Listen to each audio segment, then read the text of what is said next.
Sa unang ticket ko ay 1,844, may kasama ng 20 kilos na bagahe. From Molo Terminal to Barbasa, 355 pesos. 2,800 naman sa guide fee, permit, porter at iba pa.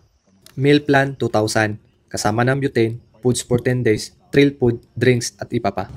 Tricycle papuntang Lumbuyan, 550 pesos balikan. At basa yung damit namin pa uwi, kaya may laundry na 150 pesos.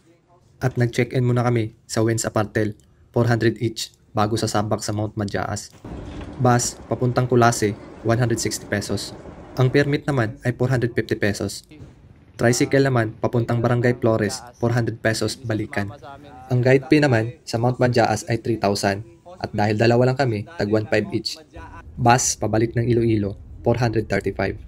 Final ticket pauwi ng Davao, 1,050 plus 700 pesos para sa 20 kilos extra baggage.